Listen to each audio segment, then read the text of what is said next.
Okay, the first thing on the agenda is the public input session. Is there any input from any members of the public? Seeing none, we will,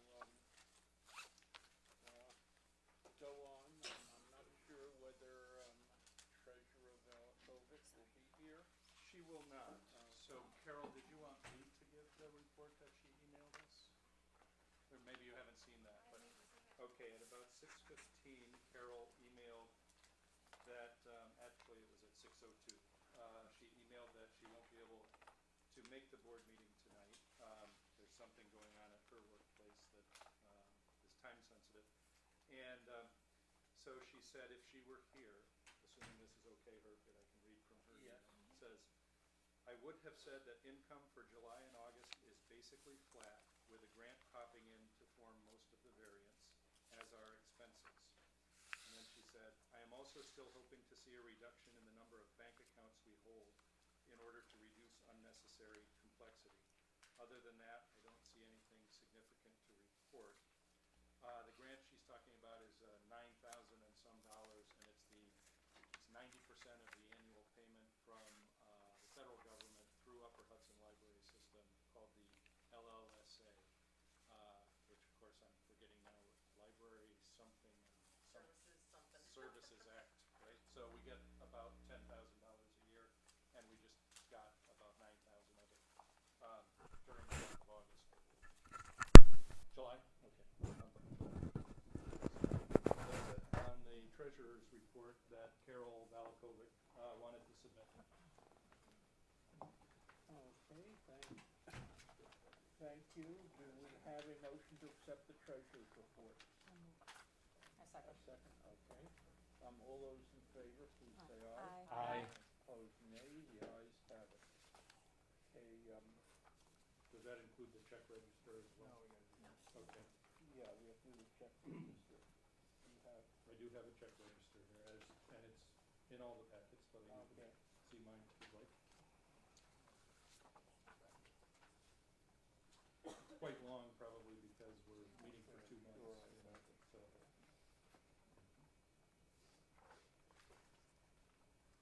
Are there any questions concerning the check register?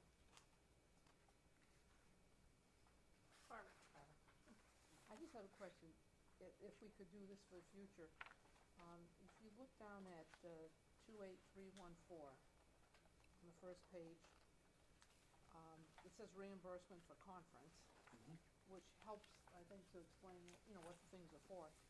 But then if you flip the page to page 3 to 28366, it just says reimbursement.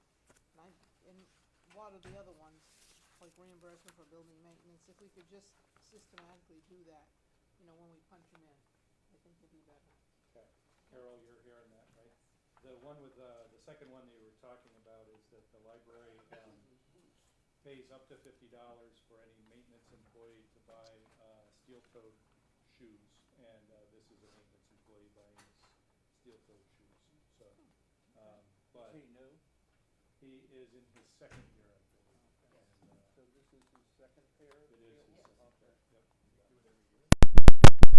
We asked him to, be cautious, or not cautious, conservative about needing them, but apparently they do wear. There you go. I personally encourage them. My husband buys it in pairs too. Order, please, order. If you want me to change that, I can change that. No, that's fine. Okay, anything else? On the check register, that people have any concerns about? I had some concerns, but I squared them away with Carol. I think that was a check register question. It was, we had a program with a man who runs a plumbing company, and it was just mislabeled as program, and it was actually a plumbing-related expense. So I believe you're going to amend it, correct? I don't remember the number, but Number 28408, is that the one? Sure. yes. Thank you. So,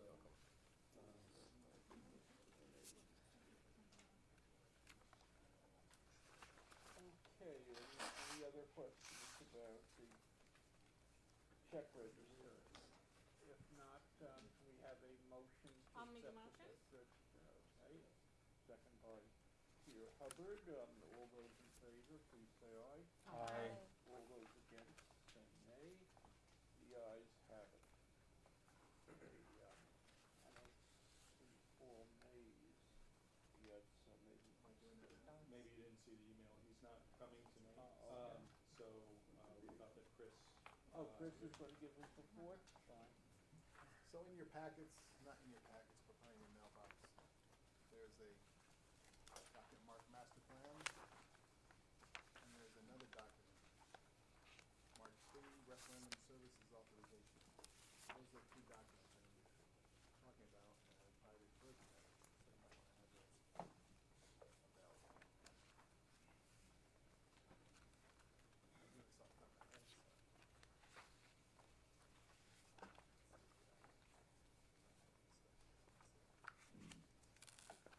So, this is mainly what he went over during the meeting.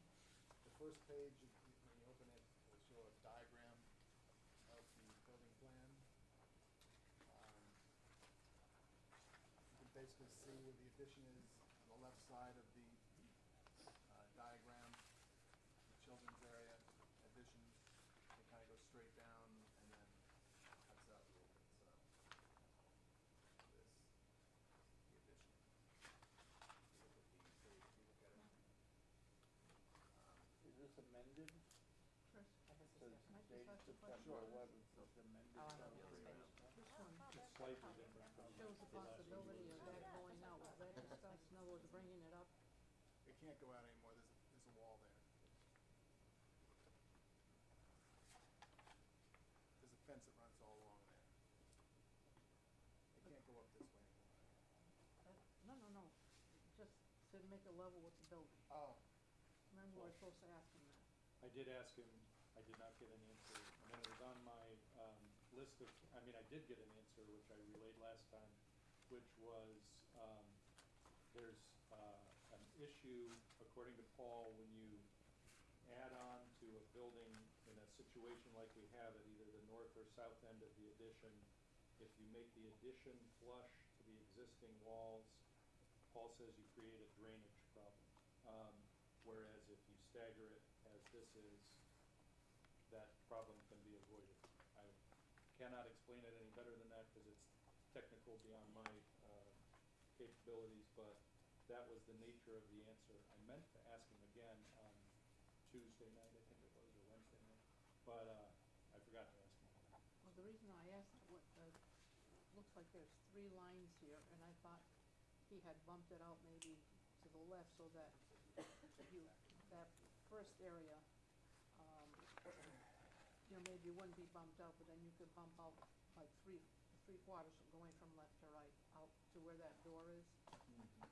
And as I said, when you have construction people on site, it's not that much cheaper, and 1.5 or 2 feet is golden if you can get it anyplace.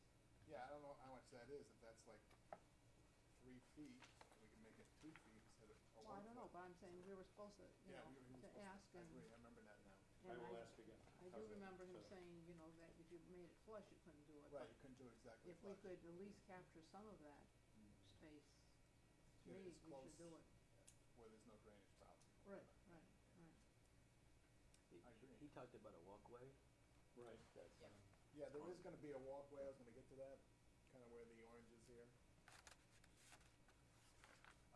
Around the building, so it is expected that there be a walkway around the building. So that if people had to leave emergency reasons, they could go onto a sidewalk, walk to the front. And Barbara, in your suggestion, you'd want to do that at both the north and south end of that addition if possible, correct? At least on the north section, I'd say, going out back. In the front, it may look a little bit funny because you already have that. In other words, it already bump out. extends further to the left, so you may not be picking up much of anything there's also the contour of the ground there. Yeah, Yeah, That may make a it difference. hits the edge of the hill. right. And it may be Using the because of the sidewalk. walkway in the back, that it can't extend. Yeah, who knows? Yeah, I there think are Paul's three best to different, answer these yeah. questions. different, edges here. That, Right. is it all because of drainage? Well, part of it is you can't line up the building exactly, because it's almost impossible. So you're better off, he said, bumping it in a little bit. But it doesn't necessarily have to be, 4 feet or whatever this, I don't know what this is. It's hard to Well, tell from my diagram. This exists already, the things in the front. Yes. So Yep. right behind it, the little green area is something that's new, right? This exists already, up to here. you Up said. here, Here was the yeah. aqua, yeah. So if you have that green area is new, why can't the blue be extended to the new green area? That What are you shouldn't talking about? create Oh, a that's already problem. So that This is is not- already there. this is Green not is there. there. Just This is all misspoke. there. That's the periodicals for the little. Okay. The existing is here, here. and Okay, straight but, up. okay, and this is This is how the building the goes. end here, The okay, building goes just like this. okay. So, I'll use this black and white. Another thing I would point out, it's hard for everybody to see, but this walkway here. So they made a walkway from the entrance to the children's area, which we had asked for. So they kinda, I don't know if it would be as clear as it is on this diagram, but they moved the stacks around so that it would be easy to walk through. And maybe we'll have something on the floor to signify that, I don't know, who knows. That'll be stuff that we get to as we figure out decorating that stuff. Where's the reference desk then? Right, the youth is there. Oh, okay, so they're moved to the other side, okay. So, the youth area is the purple, kind of in the middle of the main part of the building. And then the children's area, the 2 meeting rooms is a drop-in meeting room in the very corner. And, the children's, what do you call that? The program. Programming space? room. Programming spaces to the back right of the children's area.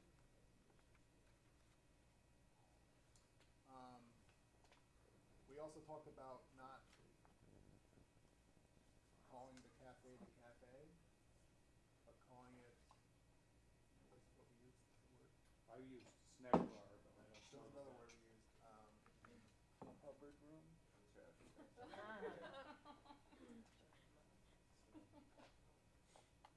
I can't remember either. I can't remember, but it was almost like a cleaning room slash.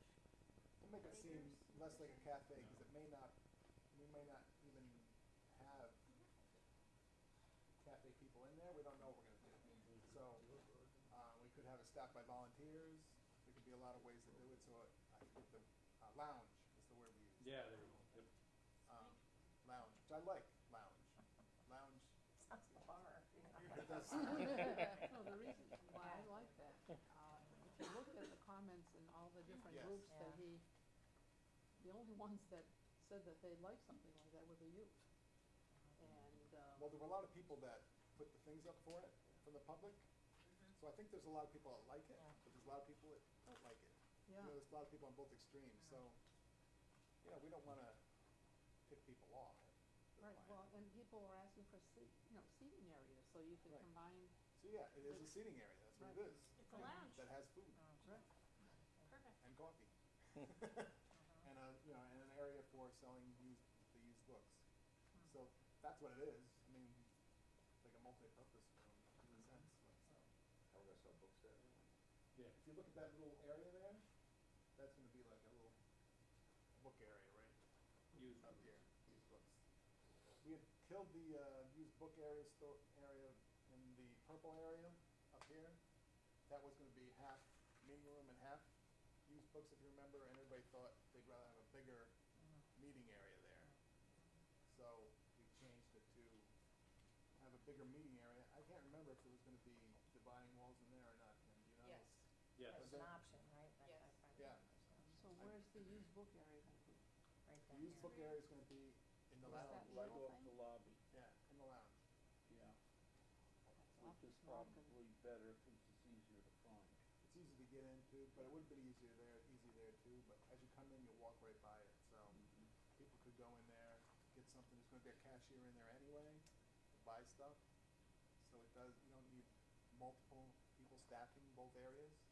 But where are they gonna do their sorting and all that kind of stuff? I think that was one of our goals. They're gonna do that back here in Furniture room? the room that they have now, I think. Yeah, Yeah. it's called, it's labeled storage, but, It's this dark gray next to the bathrooms. I can't read that small right now, so I need extra light in my reading glasses. Now I can try to read what that says. Okay. STOM. I think everything else is just how it was.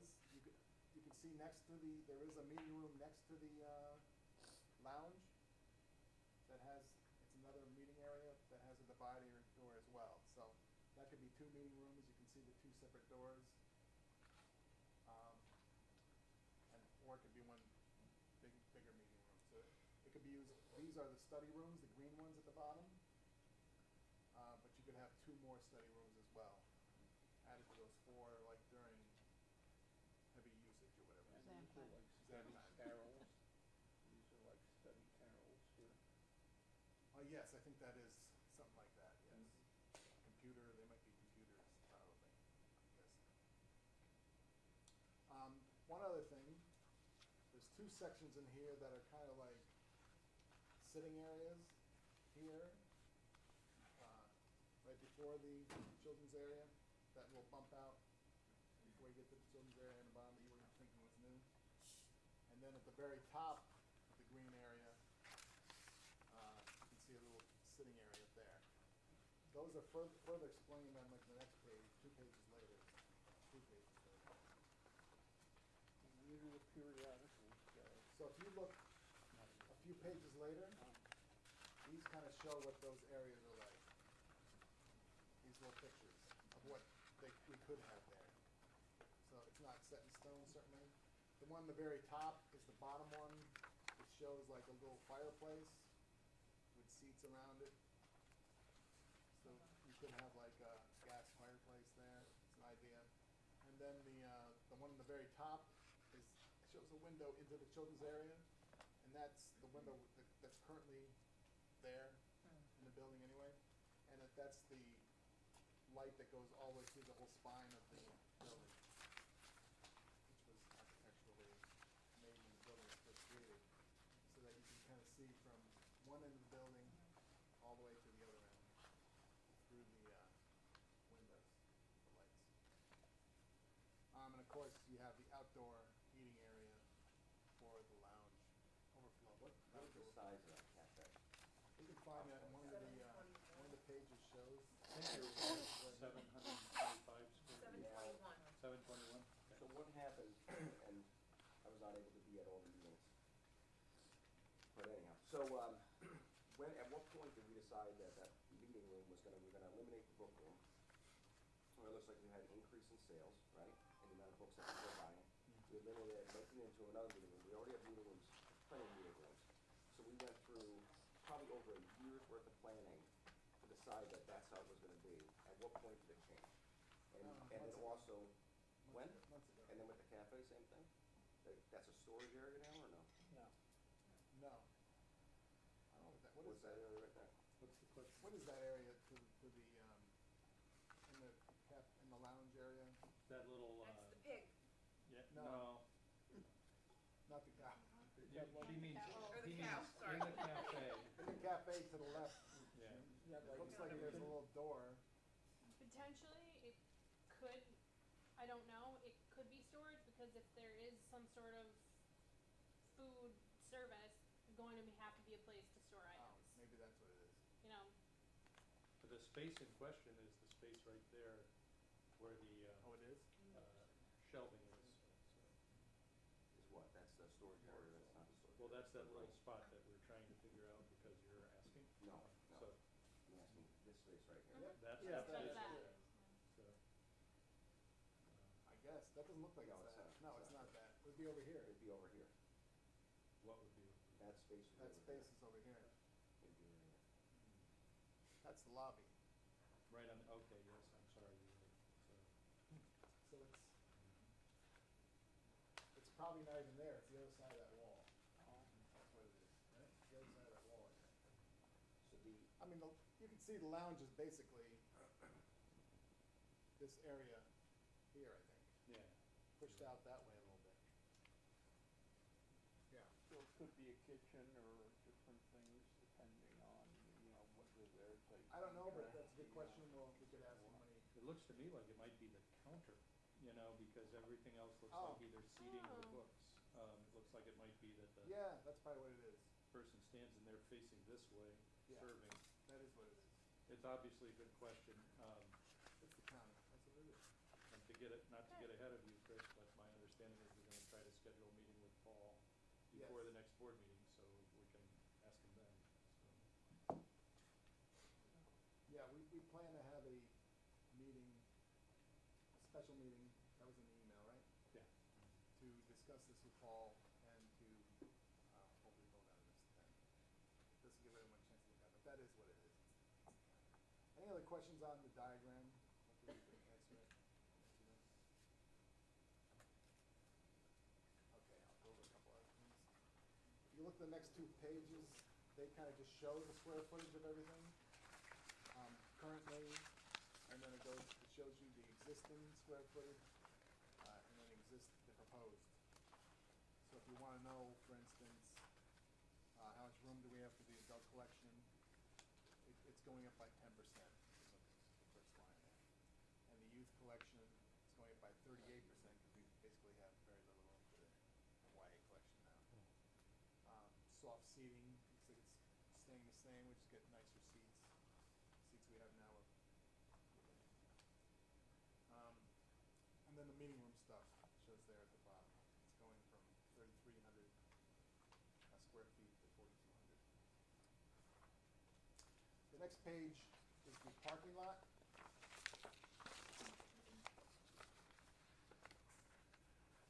So the existing parking lot size is not changing.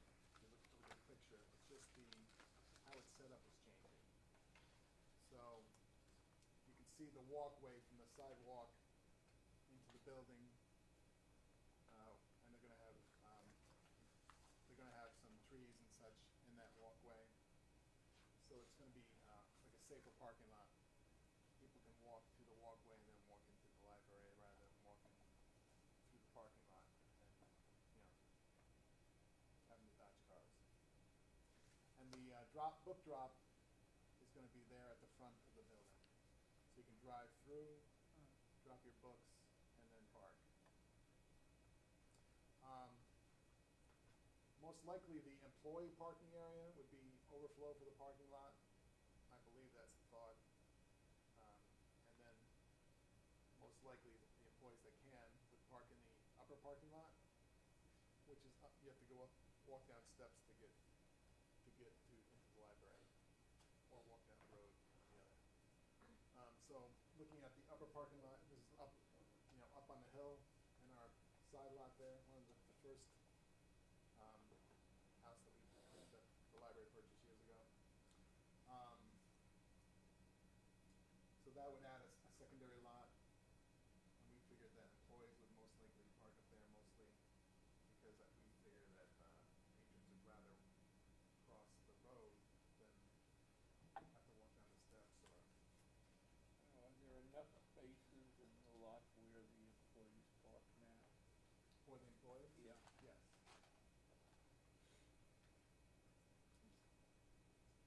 Yes. Was any thought given to putting a ramp down, like From the alongside the upper? stairs? Yeah, you can't. You can't? It's too high. The pitch, the Yeah. high pitch? Yes. But, alternative thought, and, that's a good question to bring back up with Paul on that, drawing. An alternative is to do a long ramp that is perpendicular to Western Avenue, so you could enter At the from road? one end or the other. And you could do a ramp that basically goes across the whole parking lot with a low pitch, Oh, you're saying it during, like, along this tree line? Yeah, we talked about that with Paul, But we'd have to get rid of all those trees, some of them perhaps, but, I would think. I mean, there's no, I don't think there's room for, it can be a pretty wide strip. I mean, right now it's a Sure. whole vacant lot, you know, so, oh, you mean make it up farther over? yeah, You could move the lot yeah, farther that way. I would think. Yeah, that's true. Why would you have a ramp for the upper parking? Because to me, that would be somebody handicapped. So I would think handicap. Or parents with strollers. Oh, all I right, think that's what they're thinking. okay. Yeah, we wouldn't have that many handicapped people, but a lot of parents with strollers. Okay. So we figured parents with strollers would rather cross the road than go down steps. Because they can't go down steps, really. But if you could do both, especially when we have big events here, Yeah. you know, like sign up for the reading club and stuff like Right. that. Then if you had access to a ramp up there, that's This is a somewhere. ramp. Well, there is the roadway, People and can go, with wheelchairs, you can navigate it. there is the roadway, what's to stop us from making a sidewalk by the roadway next to it? And then people could walk Connect up and up down with the there. sidewalk, Yeah, walk down there right. and come over. Well, the town is planning on, they say they're planning on putting sidewalks in between the library and all. Yes, there will be sidewalks along the road. Yeah, So you're saying could they walk to, have a sidewalk to the sidewalk? Right. You could do that. Maybe. But I don't know if there's gonna be steps from the sidewalk to this thing either. I don't know what the answer is to that. Should be able to. Not gonna be that much distance. It might not be. I don't know. We would ask him. We did not. That's a good question. Just from the sidewalk down to our parking area, and you have a ramp there. From the sidewalk? Sidewalk to our parking area, you know where the spine is? Yeah. Like right there, could you have could you have a ramp rather than steps? A ramp sidewalk that drops down the bar, not steps. And then you could have the same thing possibly from the upper parking lot, have a sidewalk to the sidewalk. And that would solve the issue as well. Any other thoughts on the parking lot? It's like, what is it, like, I just put 37 more spaces or something, is that? That's roughly 57 is what it Oh, says. 50, oh, I didn't, That looks fine. One side. it says existing 90, proposed, I don't know. It's 15 on this side alone. Yeah. I just, it says existing is 90, proposed is 127, and then main is, I didn't know what. Are there ADA requirements that we need to be Yes, meeting? yes. Yeah, that's what I, Because with all this talk about steps and not being able to I'm put a surprised they're ramp not in, doing it, that yeah. seems to be Well, not it's ADA compliant. If it's an employee parking area, and employees that need a ramp don't have to park there, then I would think we have to. So that parking area is only for employees? no, it's overflow. It's overflow, it's overflow. So then, Well, I think we should The further handicap would be explore. down here, the handicap spots are down here, okay, all in the main parking area. It's a good question, I mean, typically, they don't build many stairs anymore, you know, but see what, if there's any other alternative, and. Grade wise, there's no alternative here, like where the Yeah. steps are, Right, no alternative there. but that doesn't mean we can't explore the possibility of Yeah. connecting with the sidewalk. Right, like we Yeah. were just talking about. Right, That's right, perfect. sure. Yeah. If you tell them about the issue. Are you able to have them price out the reconfiguration of the parking lot? Separately. Just separate them? We can ask.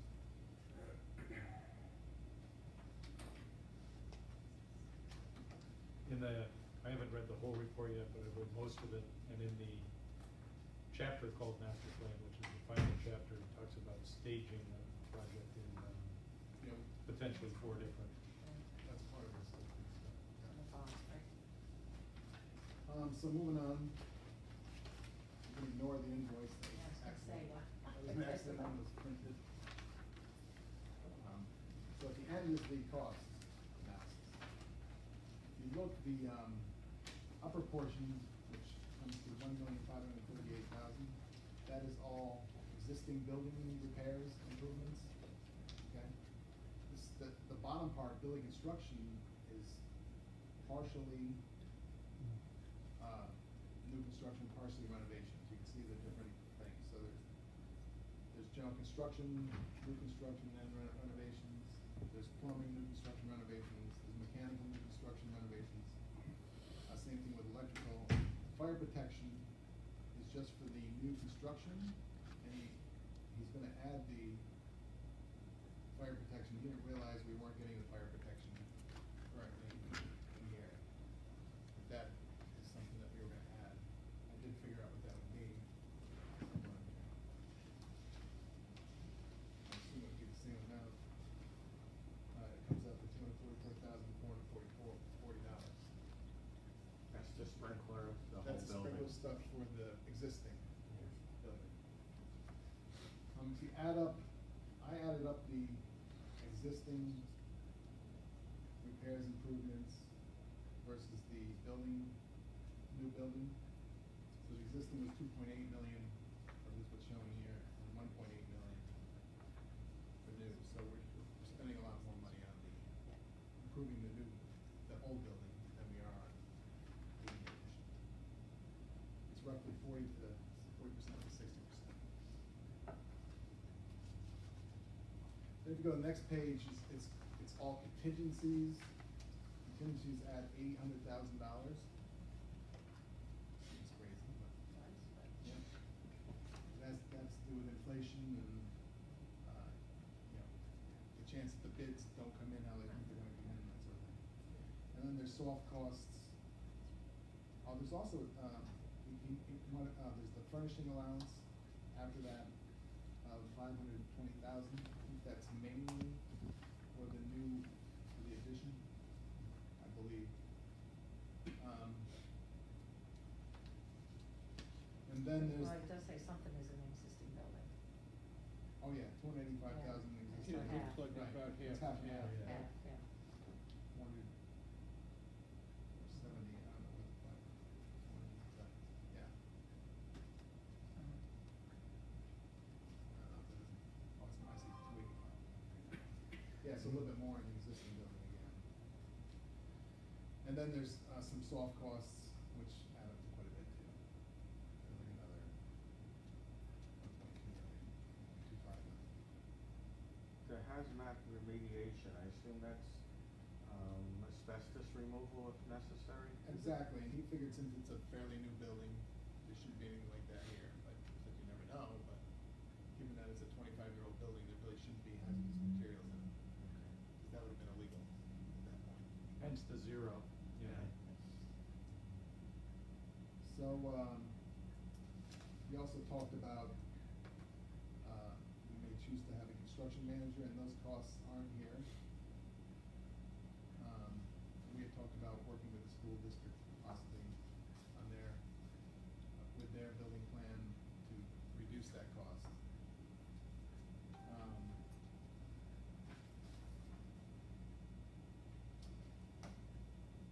I put a figure down here, looking at their fire protection,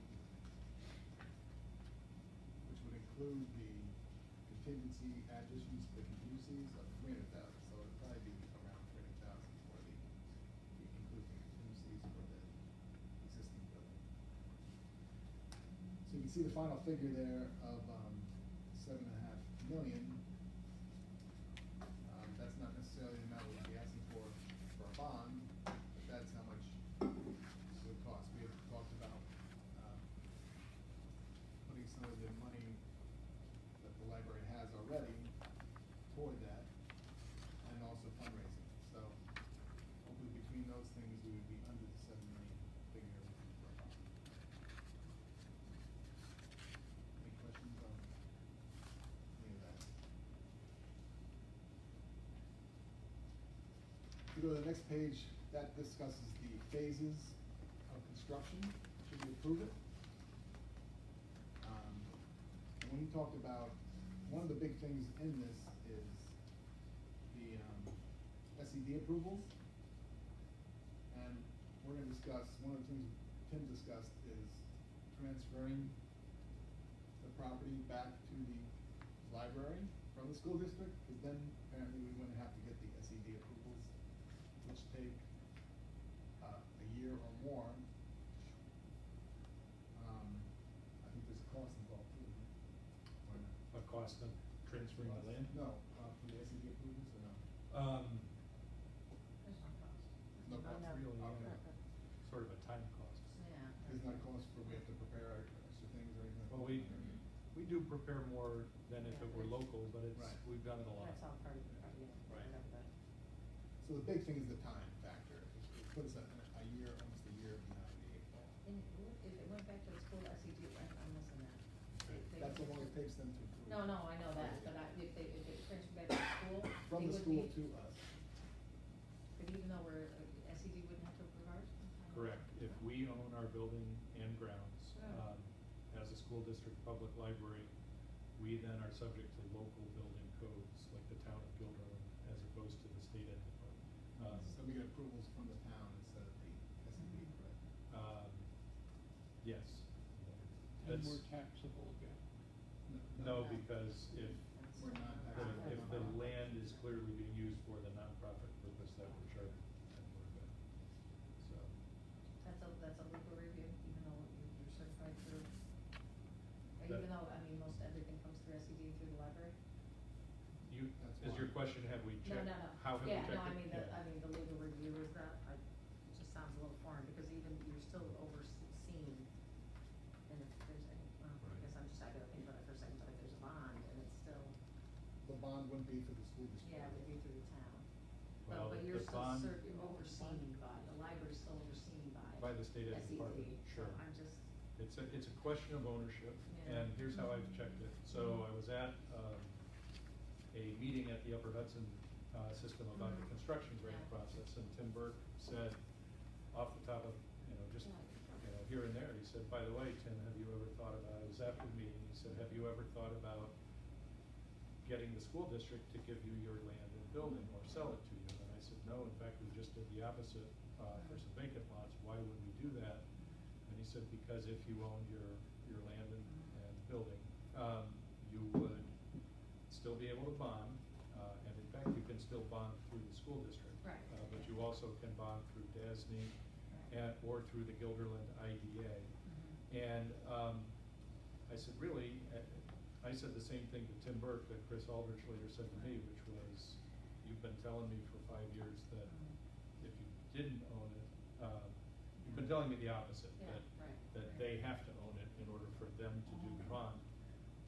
And I said that to Tim, and he said, well, sorry, but you're misinformed. So I then called Chris Lane Chanton, who reviewed it with the bond counsel at Gerben, and they said, yes, Tim Burke is correct. And then I spoke to Jeff Kirkpatrick, who's the director of the Bethlehem Library, which is a school district library. He said, yes, Tim's correct, but you really should talk to Gail Sacco at Voorheesville, because she took control, that library took control of its building and land for this purpose, so that they could get out from under the SCD review whenever they wanted to change anything. So I went and had lunch with her and had several pages of notes on it. It's, to be completely honest, I think that, before you guys would vote on that, maybe I should just reconfirm with all those people. And there's also this guy, Eisner, the library law expert who wrote the library trustee handbook, and I'd be happy to give him a call. I hate to slow us down, but if we're gonna be meeting in a week or two anyway. Yeah. And The other- I just don't know the parameters of the IDA bond and the vote versus Yeah. the dormitory authority, I know very well, but I don't know the town IDA bond process, just, for information, I would have to just see. I also, of course, checked with Marie on this, and she agreed too. There's also another thing we do, if we do not transfer the property, we can pay to have the SED approval expedited. I don't know how much that speeds it up. Do we know how much it speeds it up? Not really. We know that it costs just under $10,000, I believe it was $8,000, to expedite it. And the way the expediting works is that they've hired consultant employees who come in and work evenings and weekends and stuff to approve projects. So you get into their queue instead of the main queue. I can certainly ask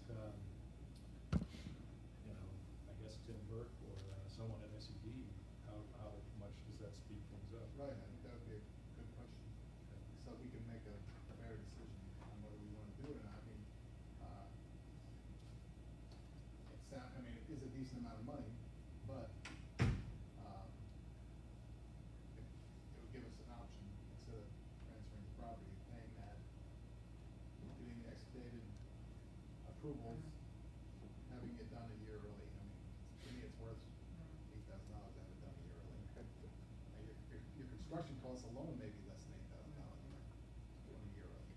Thing is, that's why now until the, is it May of The vote, 2019? yes. And then it takes another year, are we gonna be in sync with the construction for the school district? The construction then wouldn't be till 2021, where we could do it in 2020. We either get it expedited or transfer the property. Yes, that would save us money. If Right. we can Oh, do yeah, it. right, Yeah. yeah. Yeah. I don't know the answer to that, because the schools has to go through that process as well, but they're voting this fall, correct? This October. Yeah, so that would put us, at least 6 months behind them, if we're voting in May. That's more than 6 months, 6 months after. Seven. Seven, yeah, so 7 months behind them. I don't know if they're doing the expedited, they're, I went down, they're paying for the expedited, I would guess. So, I'm with Barbara, I think we might be behind the 8 ball, not be able to go with them unless we pay the expedited or transfer the property, one or the other. But the process of the vote is the same? I just, I Yes, don't know the yes, times well. yeah. And the vote would be May 19th, I think. So, if we're going through the regular SED approvals, we'd expect that we wouldn't be done till autumn 2022. It would be a year earlier. Done with everything, because what, the idea here would be, looking at the picture again.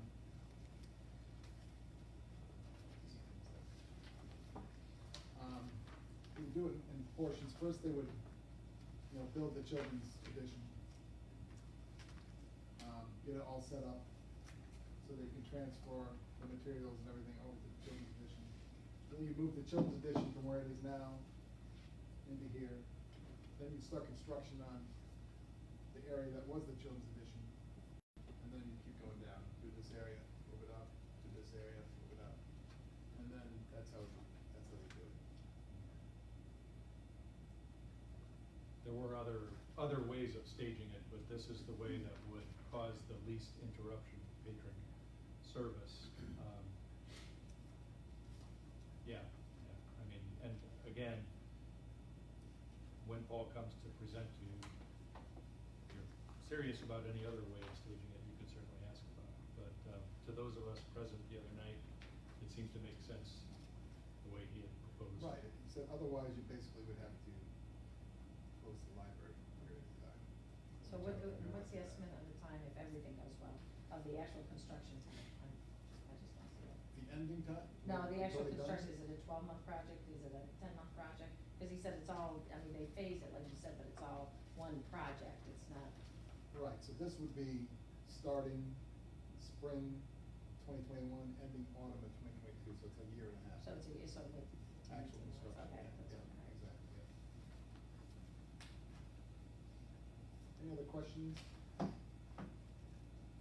Yes. We thought of renaming that children's play area in light of some of the comments in the public. What comments? There were a few negative things about that, and I didn't want to call it a children's meeting area or whatever, so we just looked it up. I don't think the public in general is gonna have a problem with the children's area, in my opinion. I think Oh, somebody wants to pay for the room, we can name it, Yeah, well, we children's call that on something. the plan, I which think. we're gonna attempt to do, is Yeah, have right. someone pay for the Yeah. naming rights. Yeah. That's gonna be the biggest, Yeah. So we'll name jewel something that we have bad to and get money from. cross our fingers. Yes, so myself and, hopefully Brian, and a few of the foundation members are gonna try to raise funds for this. That's one of the, that's the biggest, obviously, area, to have the blank children's area. And, Barbara, I'm sure I saw those comments at one point, but I haven't reread that portion. But the current library has a drop-in play space, which is the phrase that Paul uses. It's, you could also call it the Lego table mean, there's a train table there, it's pretty small, but the concept is in the existing library, so if someone is commenting that they don't think play belongs in a library, pretty much every public library with any size to speak of is already doing that concept, you know?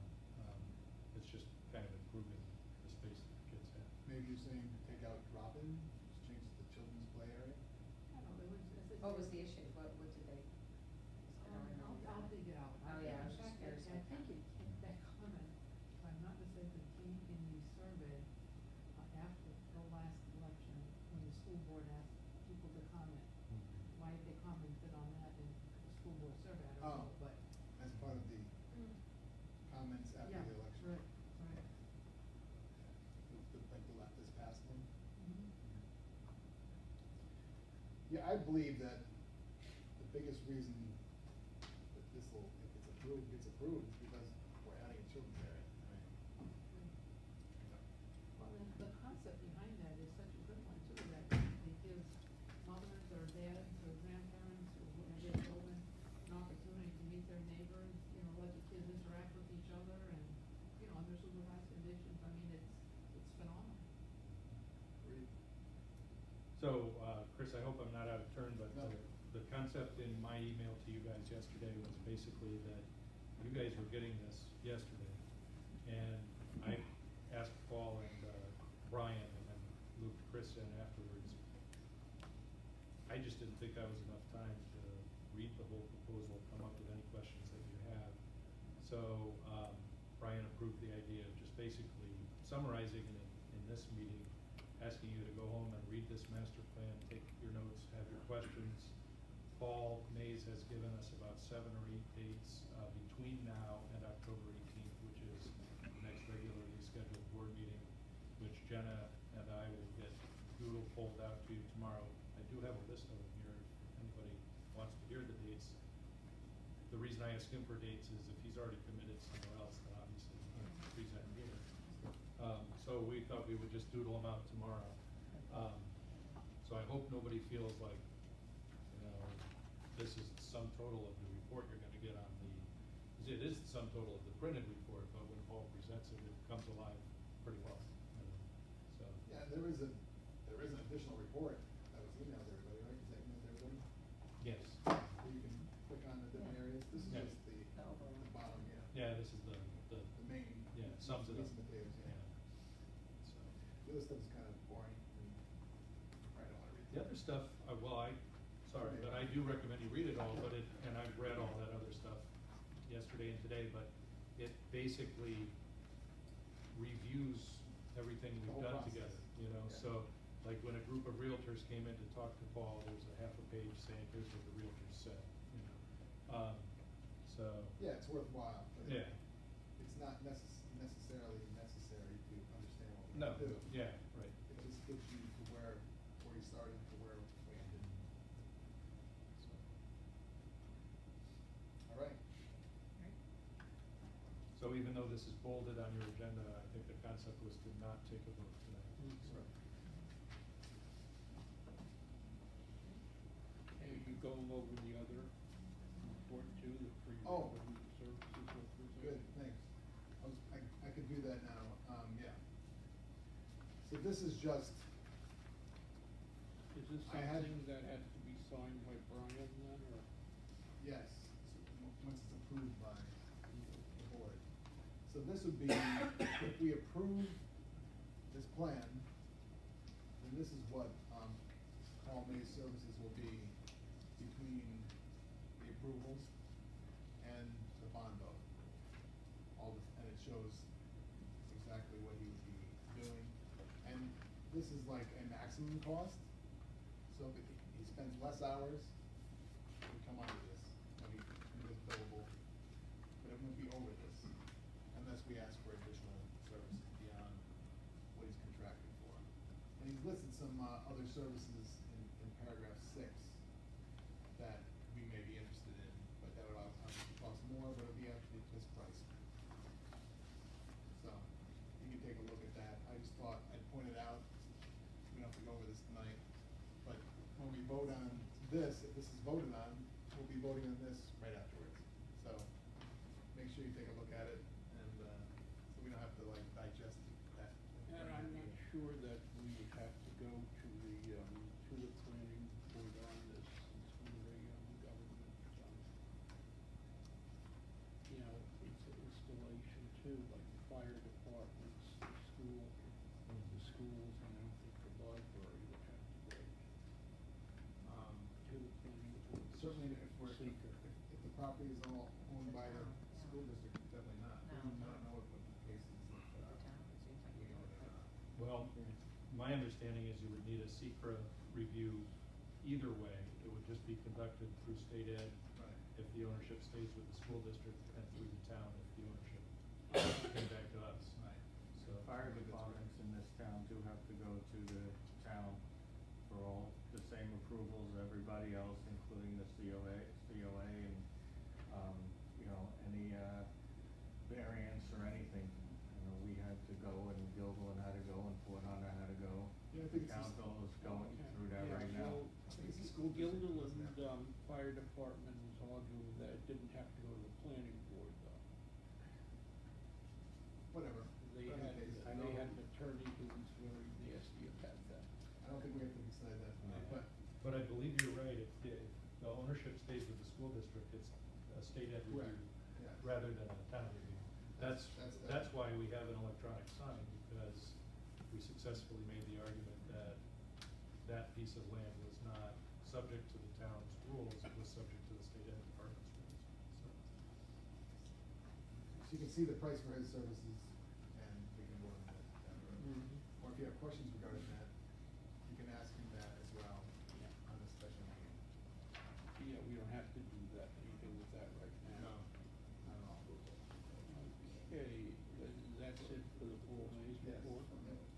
Okay, committee reports, is there anything from the Building and Grounds Committee and Long Range Planning? That committee did not meet, and anything related to it I can cover in later bullets, so. Okay. Okay. Oh, you wanna wait, do I'm that? sorry, I thought solar update was the next item, but No, it is indeed it's in under, the- yeah. Yeah. So let me cover, these things as they're written. Solar update, you may remember, that when we last met, I told you that, Castleman Solar had come and had looked at our roof, solar array and had said it was operating at 3% efficiency and gave us a proposal of $104,000 to get it back up and running. Either Sean or Lou or both, along with myself, brought in ETM Solar, which was the original company that put those things on the roof in 2009. They came with 3 people, spent 3 hours, and they said, actually, your system's operating at 97% efficiency, and we don't recommend any changes. The problem being that they're reminding you this, the reporting hardware and software that goes from the inverters to our computers to tell us what's going on don't work. And that company was candid and said, we can sell you a new one, but it won't really work any better either. So Chris, I believe, suggested that I look for a third estimate. I've now gotten a third estimate, and I'm going to suggest that I want to get at least one more. But the third estimate says that there is an aftermarket product that we can buy to place on the roof to communicate with us, to tell us what the current arrays are generating.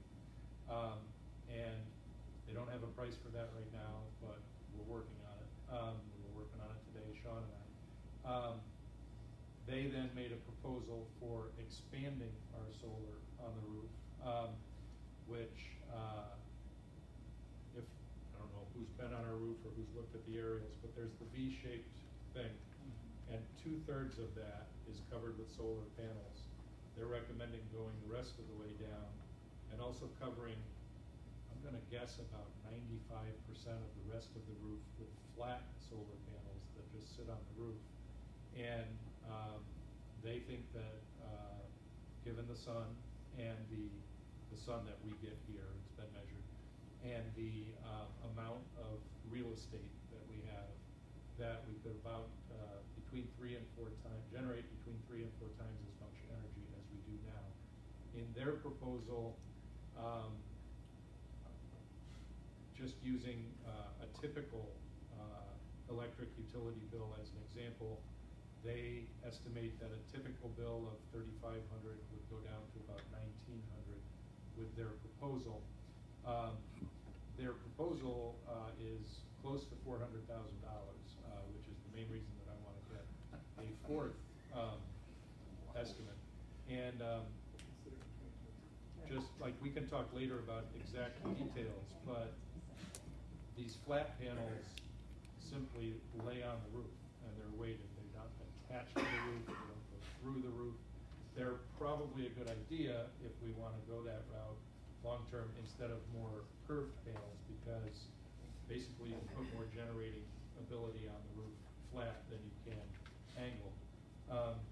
But there's just every you know, I sound maybe a little frustrated, but every company that comes in and makes a pitch is making a slightly different pitch. What they say about how our current ones work? They work fine. They work, both the second and third companies say that our current panels work as well as you can expect for a system from '09, and generally pretty well. Like 97% is not a bad number. One of the things that's changed since '09 to today, that would also change if we ever did build a new system up there incorporating the old one. The old one has 108 panels, and the way they were connected, which was the right way in 2009, is that energy flows through each and every one of them to the inverters, not from the panels straight to the inverters, but through the other panels. And so if one panel develops a problem, let's say it's number 2 or even number 1 in the chain, all the ones behind it cannot pass their energy along. So now if they built it today, every 2 panels goes directly into one inverter, and then the next 2 panels can go into the same inverter, but it makes it a lot more foolproof for damage that might happen. The bottom line of a solar update at this point is we're learning a lot about solar, and as Sean put it today, we need to eventually get to a point where we've got 3 estimates that are all for the same thing, as opposed for slightly different things. So we're working on that. Lou had a thought. The only part of our HVAC system that we have not replaced in the last 10 years is the 3 air intake fans on the roof. They all work just fine. If you bought one today, it would have a lot more options and a lot more, it would reuse air and energy in a more efficient way. So if Lou's point is, if we ever decide to do this, we should probably replace those 3 air intakes first, and it's not a huge, it's not like the heat pumps project that we're doing, because it's going to be hard to replace them once you cover the entire roof with flat solar panels. So we're just studying and researching, and we're not recommending anything on solar right now. You're going to segue into the heat pumps issue? Sure, the heat pumps. So several issues there. First of all, the overall project is about half done. There are many things that I'm going to mention tonight that are excellent examples of the staff working together as a great team. So a lot of that is happening. It is not convenient to have, like for example in this room, I think there were 2 heat pumps. And if this is the room you work in every day, such as the librarian's office over here, where there were 3, it's hard. This week, we had to take down 3 units of shelving in the biography section, move hundreds of biographies into here for about a week, fix the heat pump, replace the heat pump, and move everything back. So I just really want to compliment the librarians in particular, but also the maintenance and the IT staff.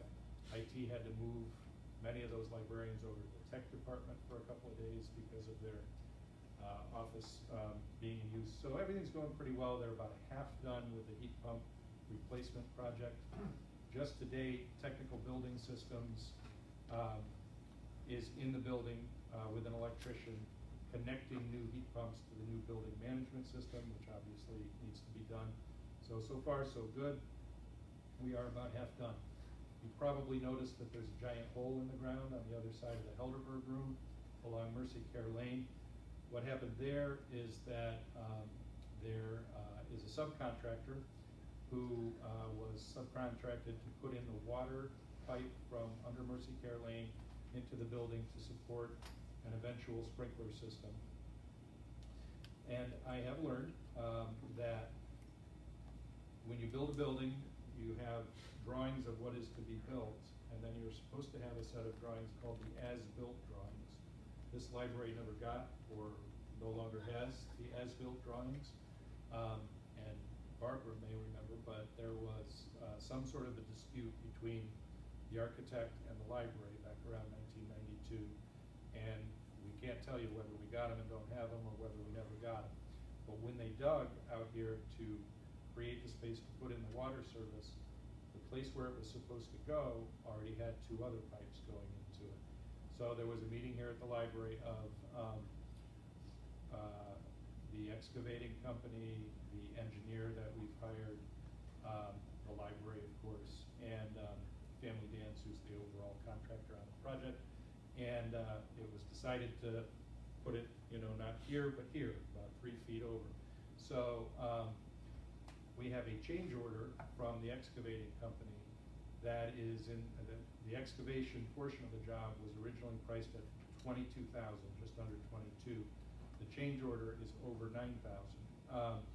So we asked our engineers to review it, and our engineers pointed out what they consider to be several places where the change order is written too expensively. So we've notified the main contractor that we think that's too expensive. We're waiting for a response, and we will obviously keep you posted. But one of the points that was raised, thankfully, by Margaret, is that at the moment, I do not have authority from you guys to sign a change order. So when that change order comes, we've got a couple of options. One is to convene the Buildings and Grounds Committee or convene the board so that you can accept it, or you could resolve to give me the authority to sign a change order. I don't know how it's going to come out on this $9,000 bill. I believe it should be probably at least a couple $1,000s less than that, based on the review by the engineering firm. Now, whose error was it that it was dug there? Arguably, it's ours. I mean, we provided the building drawings that we had, And but they they didn't were check not. the pipes going before they built the thing? Before they dug, they found them when they were digging. So, but they were not on any drawing, and there were also, the people came, the 511 people or whatever. I And think that's the first thing you do is you dig and you check to make sure that's where you're gonna dig. that step was done, but the pipes weren't identified when the 511 people came out, and, checked that. So, but that's, a quick summary of that particular part of the, but there is one other aspect that I can mention to you, which is that Lou came up with an idea that if we want to avoid the serious expense of the change order, the water pipe is already installed up to about 2-3 feet away from the edge of the building. He said we could cap it there, fill in the hole, and then when we build the sprinkler system, call the reattachment of it part of that project rather than part of this project, and just say to the contractor, just fill in the hole, please. We've done what we need you to do for now. When we build a sprinkler system, we'll just dig there again. Right. Yeah. So It is. yeah, I mean the pipe's there. Right, that's where the Question. pipe's going? Yes. Yeah. So it's just a matter of, Getting it into the building. and that change is what's gonna cost. Yeah. So, but So we don't have to do that now. we really don't have to do it now. This It's is not gonna change the road. We don't have to dig up the road. no that part, the digging over toward the road is done. But Now, will it be cheaper now than it will be later? I don't know the answer to that question, but what Is they have the equipment here? I mean, the equipment is here, and you wouldn't need to dig again if you got the pipe into the building now. Maybe it'd be the same price, who knows, if we'd just be paying it later instead of paying now, is kind of the distinction. So what's your recommendation? My recommendation is to find out what the contractor says to our observations about their change order, and report back to you at that point. So, Can you tell Family Dan's to let the guy know that if it doesn't come down enough, we're just not gonna? yes, do I it? can do that, and I can also check with the engineer with this capping idea and say, what do you think of that? 'Cause, Right. I know it doesn't happen. so. Right, that'd be a good idea. Then we have some leverage to get them to drop the price. If you want the work, make it 6,000 instead of 9,000. I have no problem with voting on that. As a board, give you authority to make that decision. What do you think about that? Now, is there a dollar amount, you know, is that what you're Well, the saying? maximum right now is 9,000. Jason is head of buildings and grounds. Mm. I think maybe we should have Jason involved in that conversation. Have Jason and Just, Tim together and have. yeah, at least, you know, or have, you know, like you said, get a number, have the committee meet, before we make a vote. Approved by the committee.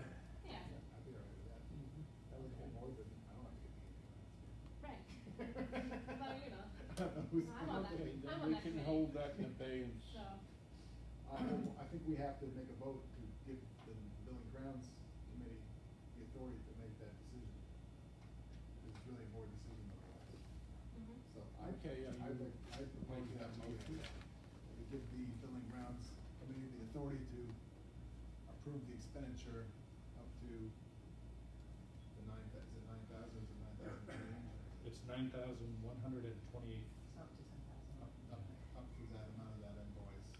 Okay, and Barry is seconding it? In this instance, In yeah. this one instance. Yeah. Okay. To approve or not approve, going forward with this change order, depending on what the, outcome is. Okay, all those in favor, Wait, please wait a say aye. second. Yeah. Yeah, Yeah, we have to Barry give them seconded it. authority to sign it. Yeah. That's what, No, I but think if if they, you're saying if they approve it, then. I don't know, you're then saying he he's- needs authority for this change order, that's all. Yeah. Yeah, I Barry think he has seconded authority to to sign give it or the Brian. authority to the Building and Grounds Committee. And to, Approve it. and does that approve it. include Tim Also having sign the it. authorization? Sign it, sign it, whatever you're saying. Yeah. I'll Okay. second it. Yeah. Okay, all those in favor, please say Aye. aye. Opposed, nay. The ayes have it. Then we go to security cameras. Okay, that's a very brief update, but we talked about getting security cameras in the library at the last board meeting. Sean is in charge of getting estimates, and so far we have 2. We're getting 2 more probably tomorrow, and all of them are below $6,000. They can't remember, to tell you the truth, if the board resolved on this 2 months ago. But I'm wondering if, since that amount is available in Sean's budget and it's an information technology item, that maybe we just have the operational authority to pick one of those 4 systems and buy it without waiting another Yes. month. So If it's in the budget. You might be able to, but are there not some funds becoming available for the state for security? are you? I know it applies to schools, but I don't know if it applies to school district libraries. I haven't heard of that, but it sounds like you've heard of something. It's just, Oh, it's out, but I Yeah. mean, it's a long, I mean, you have to go through the, I mean, I've applied for it, but, you know, you have to go. it's worth a check, right? Oh, yeah, no, they're available, but, no, you can't go back and fund it, but there's a lot of asks, that's a lot of money. I mean, there's a lot of people asking for a lot of things, and it's upwards of like hundreds of thousands of dollars, it's like 6, you know, but, A lot of people are asking for it. yeah, yeah. I can certainly check with my wife as to Yeah. the name of that program and Mechanical. try to figure Mhm. out. But if it's in the budget, I don't think there's a problem. How many cameras is there? The various estimates, we have 2 so far. One is for a 5-camera system and one is for 8. They're both based on a computer server, I guess would be the right word, Yeah. that has 16 ports. So we're gonna put an expandable system in, but everyone we've walked through with has said that 5 would do the job, pointed at service desks and entrances, and in particular, the 2 entrances of the youth department. So, to give you an example, if you have one sort of over the youth reference desk and pointing toward the entrance to the department, you then would have a record of everybody who entered the department from that direction, and then the one pointed the other direction. And the point is to figure out who was here when, Yeah, if a I know. crime was committed, so. And you looked at it for visibility, because they have ranges, so. Yeah. Yeah, and how long do you wanna save these? Sure.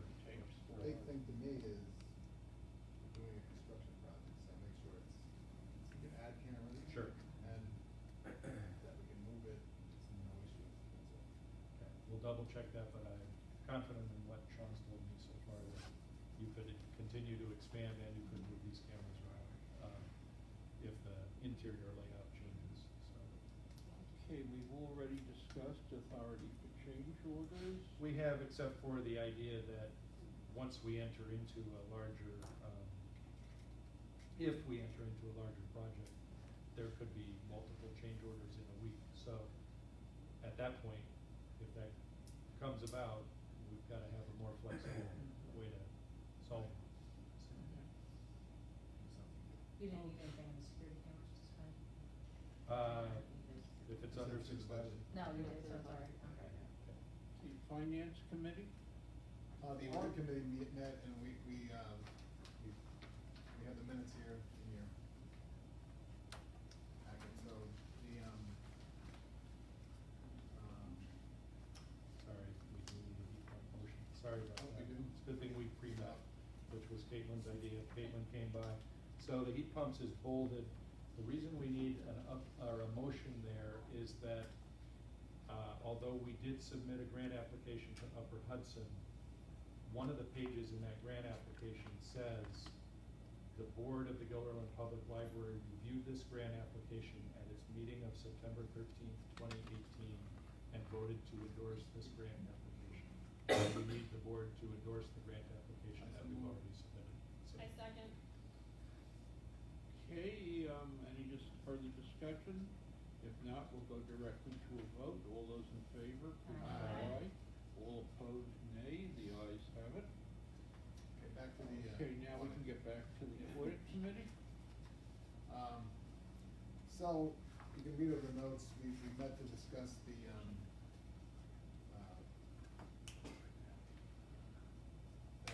assets of land and building were on the financial statements for the library, and that they should be with the school district has them on their statements.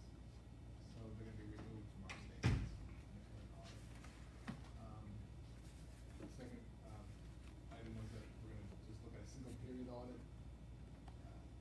Causes less work. I think is this the noise? Yes. Yeah. Causes less work in this audit, it would cost more money, basically, and we don't really need the additional period, looking at the additional period anyway, so. And that's because of the change in the assets, specifically, there would be a lot of work to do with the prior periods. Right now, GPL, Gilman Public Library is using the non-for-profit model, and there's apparently another model called the government model. Tom Hosey thought, he says all the libraries he has use the government model, that's more appropriate. One of the things he's looking at is to make sure that it's okay to use the non-for-profit model, he thinks it is, but he just has to verify that. But the non-for-profit, there are changes in the law coming down the pike next year, I think, where the not-for-profit model, there's gonna be all this work that's involved that won't be involved in the government model. So he believes we should switch to the government model for next year's audit. So we would have to. Cheaper? Well, it won't be more money. If we go to the non-for-profit model with all the things, it's gonna cause our people to spend a lot more time working on, doing work for it, and it would cause the auditors probably to do more work as well. So that, we're gonna have to discuss that down the road. It's not, we don't have to do it today, but I just thought I would put you on notice. The other issue you mentioned was that right now, the threshold for capitalization depreciation of property is too low, it's only like $500, which should be increased. The recommendation from the audit committee was to increase it to $2,500 with useful life of 3 or more years, effective as July 1st, 2018. I don't know if you wanna explain that at all? Is that? Does everybody understand No, that? talking about Oh, the, threshold for depreciation, the depreciation. capitalization. Yeah, capitalizing Yeah. certain items. Anybody have questions on that? But that's something we should do tonight if we're gonna. Is there anything we have to vote on in your report? Yes, that section. Increasing threshold for capitalization and depreciation of property and equipment to $2,500 500 with useful life of 3 or more years, effective as of July 1st, 2018. I make that a motion to do that. Is there a second? I'll second. Barbara, okay. Any discussion? Hey, all those in favor, please say aye. Aye. All opposed, say nay. The ayes have it. Anything else on the finance? This is where we'd wanna explain that issue that we were talking about before Yes. the meeting? Yeah. Okay, I'll shoot. I'll go for it, and if Carol, Cott, or Chris wants to correct me, that's fine. So, Carol Cott got a call today from Tom Posey, who's the auditor with Marvin and Company. The audit in general is going very, very well and is almost completed. We're looking pretty good. When I was out of the room, you talked about the difference between governmental. Yes. Okay, okay. So, Tom is suggesting that we have a meeting of the audit committee, quite soon, like, early next week, to discuss something that they believe should be in our audit, but never has been in our audit. And there's a 4 or 5 word phrase, the last word is liability. The concept is that there are employees who have already retired who have retiree health care benefits. And there are other employees who will presumably retire after having served 20 years here, which is the threshold to incur more of those benefits. And lastly, there are some employees whose contracts allow the conversion of some sick time into a health benefit at the point of retirement. And there's enough of all of that the auditor is recommending that we hire an actuary to figure out year by year in the future what our potential liability is, and that should be appearing on our financial statements, because we are bound to pay that, and we, to prudently run the organization, ought to estimate what it's going to cost. I spoke to Chris and Carol about this, and we thought that if we convened the audit committee, the 2 outside audit professionals who were on that committee would likely agree with the auditor. So we thought, why convene the committee? Why not just do it? What's holding us back at this very moment is that we need to talk to the auditor tomorrow and figure out exactly what this is going to cost. Is this an $800 job, or is it a $4,000 job? You either hire an actuary who goes through a formula, or that's the only way to do it, correct? At one point I thought you could also buy some software that you could plug in all the info, but apparently an actual actuary is what's required, and I don't want to speak for Carol or Chris, but I don't think any of the 3 of us know the ballpark of what that's going to cost. So we want to get that figure. And we also thought that we'd find out what the school district does for this. Do they have an employee that does this, who's an actuary, or you know that, Barbara? That I don't, Yeah. I was gonna just ask if all that they're saying is that you have to know what your obligations are to these employees, and looking at the current staff, how many will be retiring. You can't get an exact figure, because health insurance is probably gonna change, and then when they hit Medicare, that's gonna change again. But if you're just looking for a ballpark figure, I mean, we only have, currently, I think, 2 It's more or 3. complicated, there's like Yeah. other health information Yeah. involved in what those health costs might be, depending on the individual. Do So- they smoke? How old are they? What's their gender? What's their weight? All of that apparently should be taken Life into. expectancy. Like, Yeah. expectancy And- of age and then- It's actually taking into consideration every employee that we have here Right. that could potentially work 20 years and retire from here. It's not who we have currently on staff that's close to 20 years of retirement or who already has 20 years with us. It's those people that have worked here 5 years and that we expect they could possibly stay here for the next 15 years and retire solely from the library. So that's where the actuary comes into account. That software, or that formula, they have all of those criteria all built in.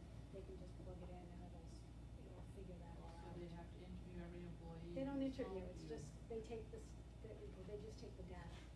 So they would just ask us for the data, we would give them the data and they would do the calculation. So it's much more complicated than any of us sitting here could actually calculate. There's tables, Yeah. it's So I assume the school district does this. He said that I'm school sure they districts do do. that. Yeah. Sure, Yeah. They So, use actuaries. Tim's gonna just find out, Yeah. do they have an actuary, did they hire it out? Can they recommend anyone? Do they have any idea what, like, we're such a different employer in terms of scale that their cost might be much different than our cost, you know. Certainly gonna take more time to do for a big employer like the school district, but there may be an economy of scale that they have access to that we don't. They have fewer employees.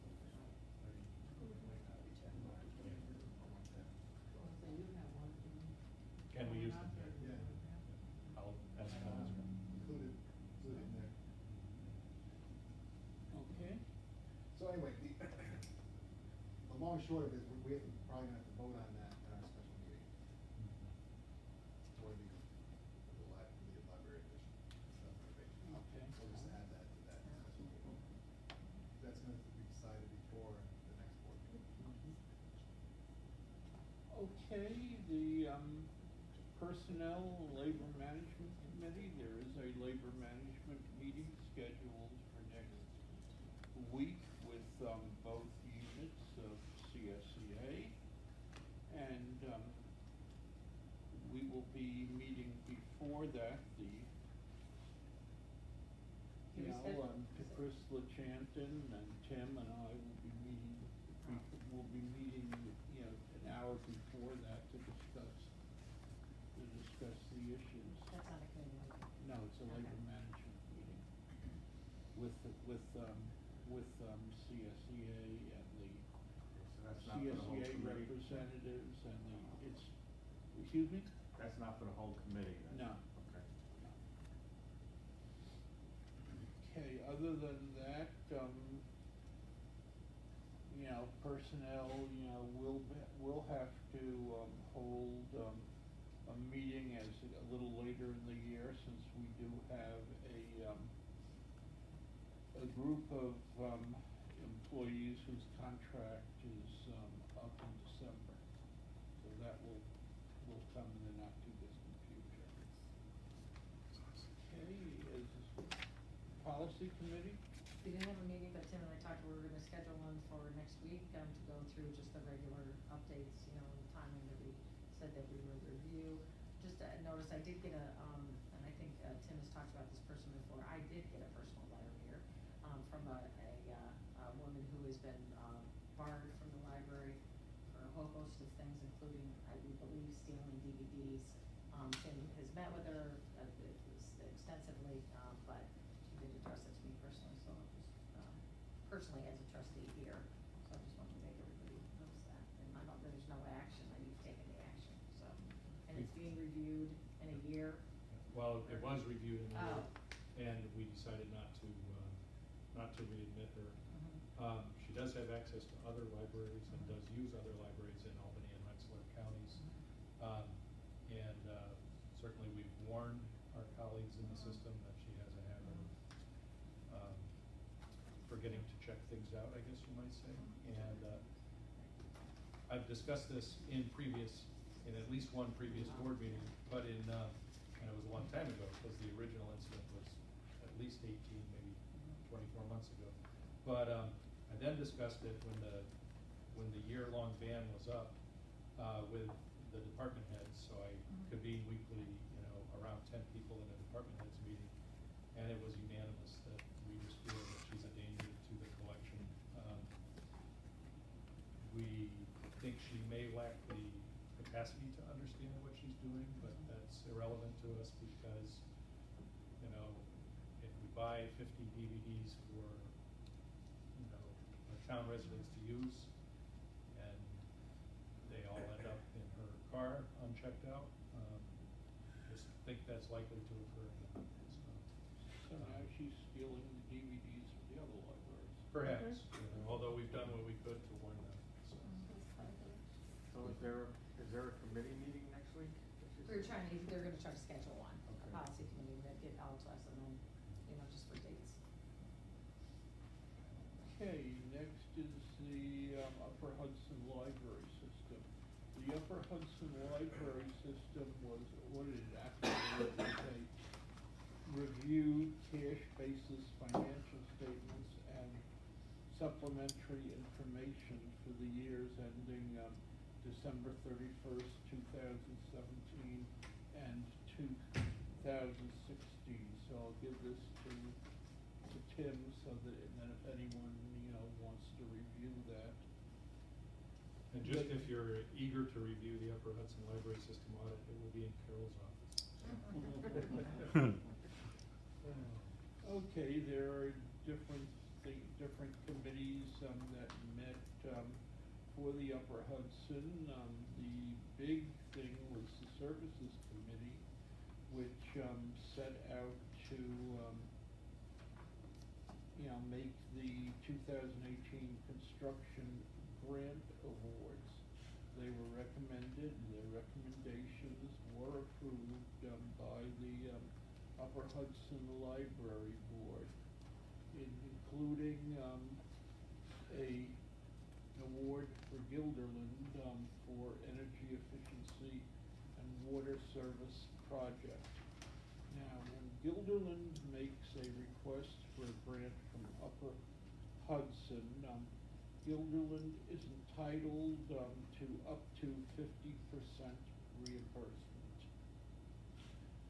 So the request that was made was for $217,119.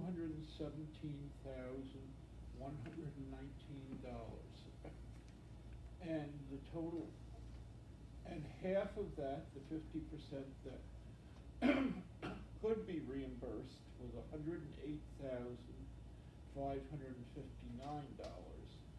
The recommended award was $86,847, which is 80% of the request, or 40% of the total project cost. So that will be what Guilderland will be getting. I don't know if you've had that information yet. I did, and We're getting $86,000.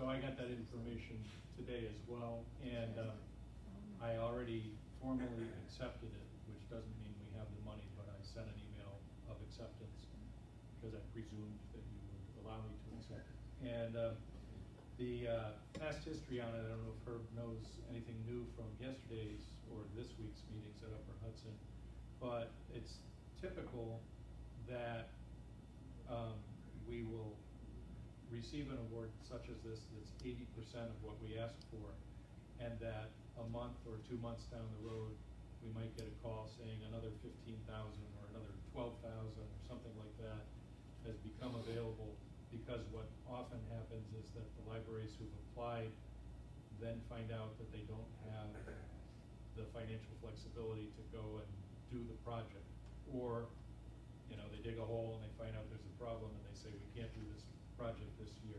So it is possible we could get more money down the road on this, up to 108. And on occasion, monies come in from other parts of the state which do not spend all of their grant money on this. But they did better this year. Last year, they had about $2.5 million of requests for about $780,000 in funds. This year, the total amount of grant funds went up to $1,079,387, and it was only the requests for only about $1,500,000. So it's there are libraries who feel that this was a lot more equitable this year, because a lot of the libraries didn't get anything last year, including us. Yeah. I just want to take a moment to thank Chris Aldrich, because it was Chris's idea at the last board meeting to check into whether we could resubmit elements of last year's proposal, and we could. We couldn't submit all of it because there was a requirement that if anything had been done in the building before July 1, that was no longer grantable. So about 2/3 of the project we could submit. It's good to be other key. Absolutely. Starting with And other than that, the employees of the Upper Hudson Library System will now be eligible for New York State Employee Deferred Compensation Plan, which they wanted, looked into, and, Jonna, who was the, staff person, did look into that and found they were eligible, and it doesn't really cost much of anything to Upper Hudson to sign up for this. So they did, and then there were reports from the trustees. I mentioned again the gala, and if anyone was interested in going to the gala, they still had a couple of days to, to inform us of that. And I also reported on the Harry Potter trivia contest that's going to take place next month. That's usually a very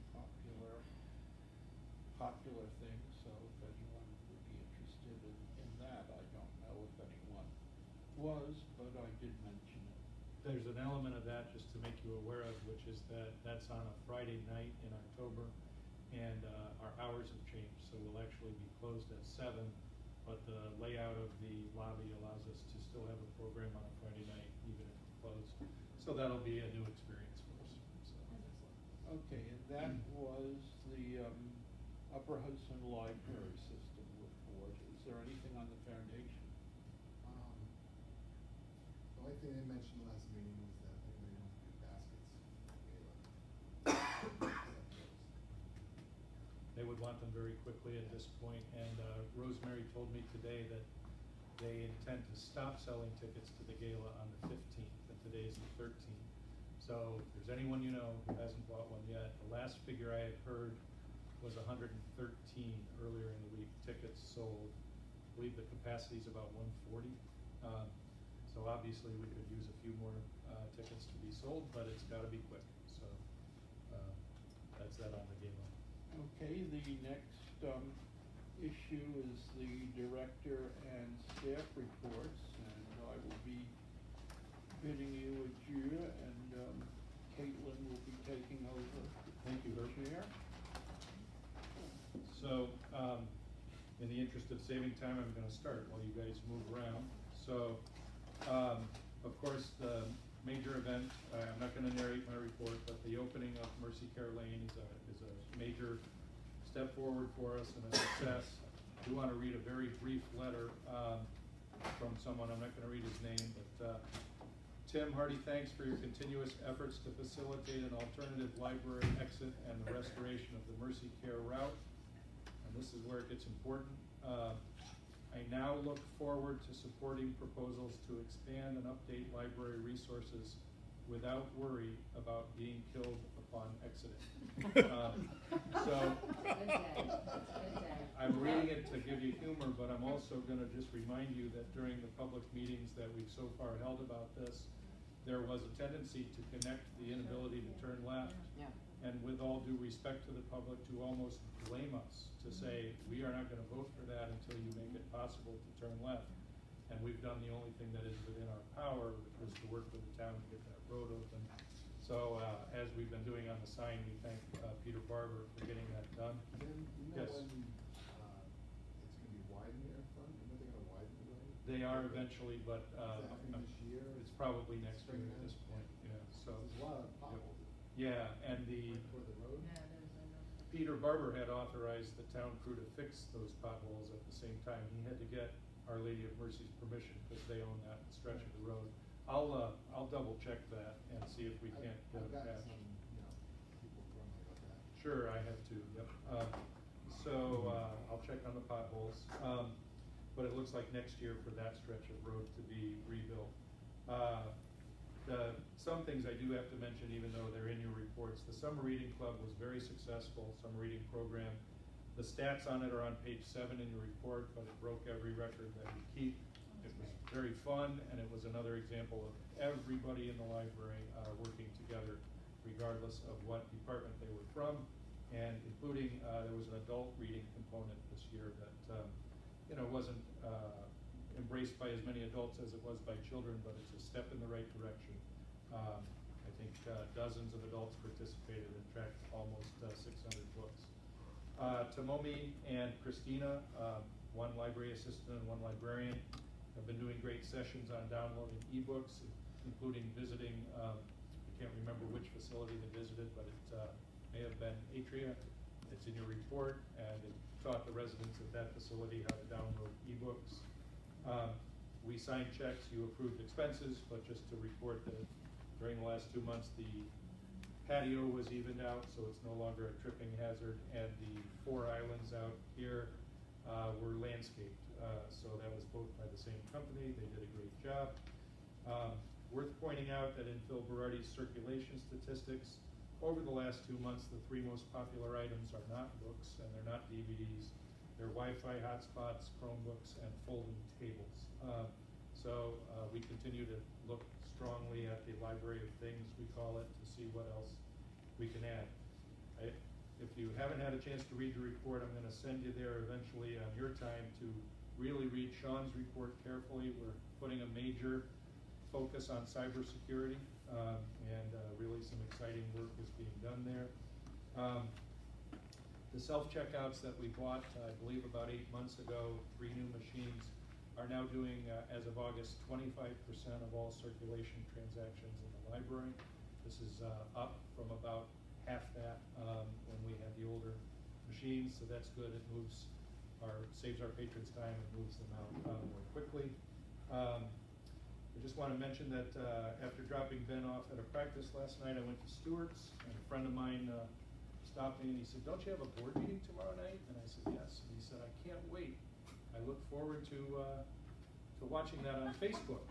And I sort of reacted the same way some of you are. I thanked him. I told him he'd made my day. But he said, "I don't miss one. I tune them in while I work around the house." And he listens to them. So, hey, Rob, how are you? Hi, Rob. The grant Herb mentioned, so that was good. We have an innovative new program that's only been going on for 1 month, but so far it looks like it's going to be quite popular. It's a monthly cookbook club.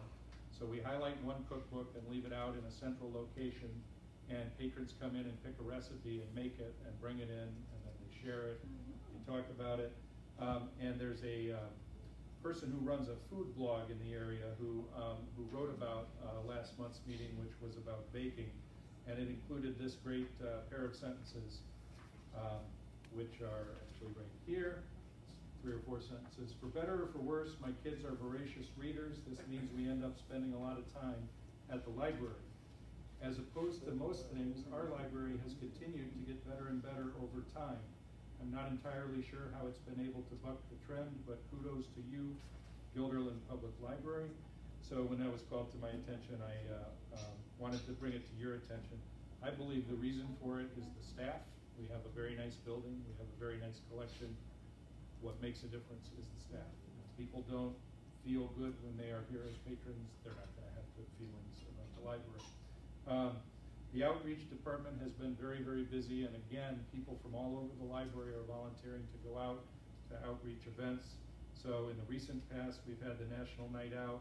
This weekend, we have the Apple and Wine Festival in Altamont, and we're partnering with the Beekman boys from Sharon Springs and having a day out at the Sharon Springs Festival. You may want Harvest Festival. You may wonder why we're out there when it's not in Guilderland, and the reason is that about 75% of the people who attend that festival are from the Capital Region, and 30% of them are from Guilderland, according to the research. So, especially for newer board members, I came here from living and working in Cooperstown, and you can go a long way west of here before you find a facility that's anywhere near as good as this one. So we do have a lot of users who pay a $50 out of area fee, or if they're active or retired military or senior citizens, they pay half of that. And there are people that use us out there, so we're reaching out to them. And the 9:30 opening and 7 o'clock closing so far have been relatively successful. I have to admit that I've had a lot of meetings and off-site meetings and stuff between 9 and 10 since we started this after Labor Day. So I don't really have first-hand notice of how it's going. But the 9:30 opening seems particularly popular. There's been only one complaint about the Friday night closure. So one is not that many. So I'm still obviously in favor of the recommended hours changes, and that is my director's report. Thank you. Try to go fast. Is there a motion to accept? I make a motion to accept the director's report as presented. Barbara? Excellent, sorry. Doing a few things here. Any comments? No? All in favor? Aye. Okay, sorry to say the ayes have it. New business. Okay, e-commerce / Sierra. Sierra is, of course, the system that runs the library catalog. The directors of the Library Association voted last week 19-2. There are 29 libraries, but a lot of the directors don't get to go to the meetings, particularly from smaller libraries. Voted 19-2 to turn on the e-commerce feature within Sierra. And you may or may not feel that you need to make a decision about this. I've spoken about Brian with it. Brian urged me to vote however I felt was appropriate, and so I voted yes among the 19 that voted. So what this feature is, and it will go live October 1st, but we have the ability to opt out if we want.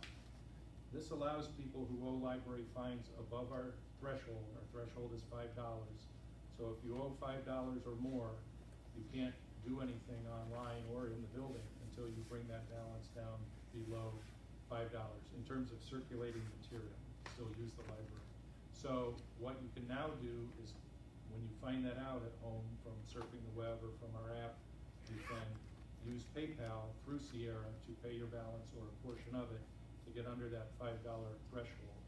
The costs involved, this has not been turned on before, so there's no history here. The costs involved are a 30-cent per transaction fee.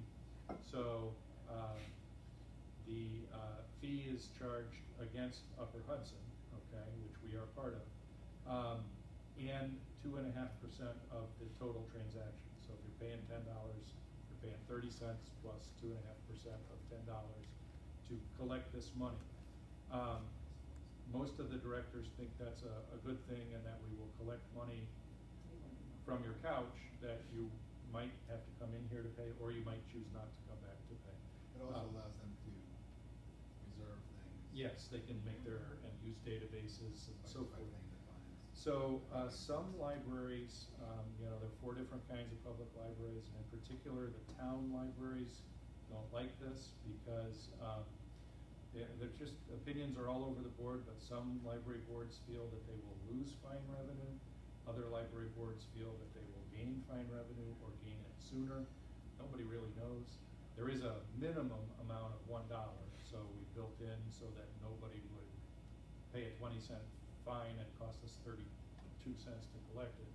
So there is a $1 threshold. It is opt-outable, so those libraries, which may theoretically include you, who want to opt out of it, can opt out of it at any time. So we're in at this point. Hudson pays us after.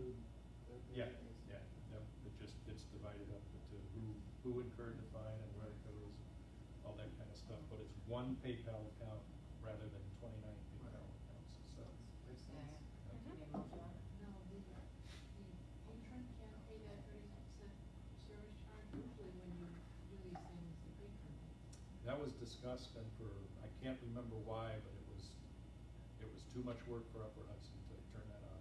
There were several directors who recommended that, and that they pay the 2.5% too. But can't be more specific because I can't remember. But it didn't work to do it. It wasn't viable. Right? So it's a good thought.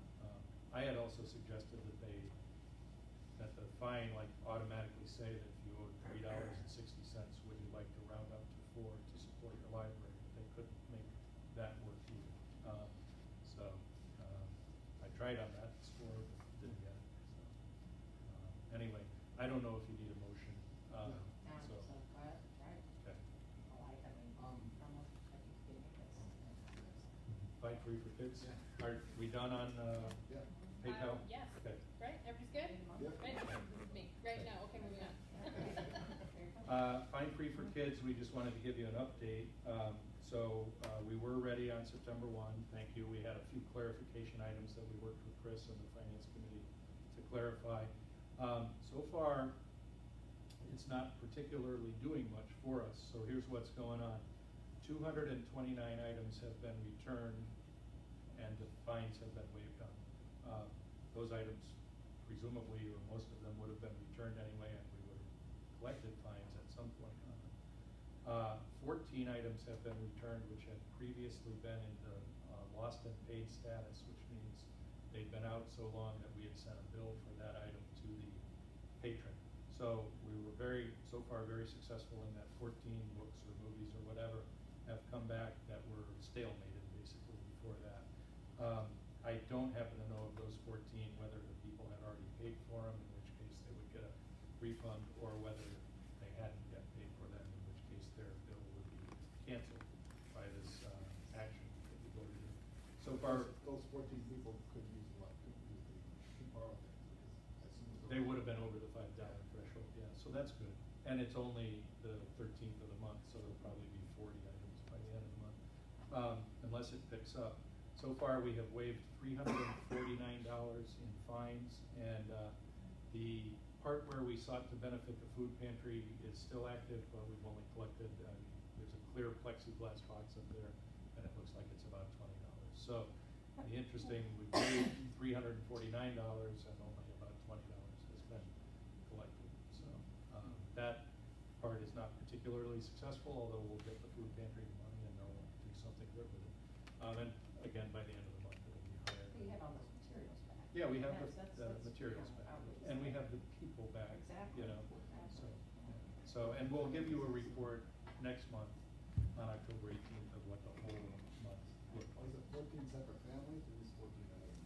I think it's 14 items, I can double check, but I bet it's less than 14 families. I think we could find it out.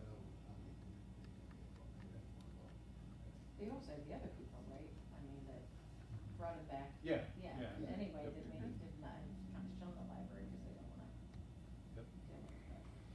So it's, and I asked Phil, and I'd be happy to ask Mark, although I didn't tell him I was gonna put him on the spot, but I asked Phil why it is, or actually I asked the department heads meeting this Wednesday, why not more was happening, and he basically felt that September, even though it's library card sign-up month, is maybe not the right month to try this, because so much is going on for families, and the other times that we've done a fine-free, one was in November, and I think one was in February, if I remember right. And they were more successful than this.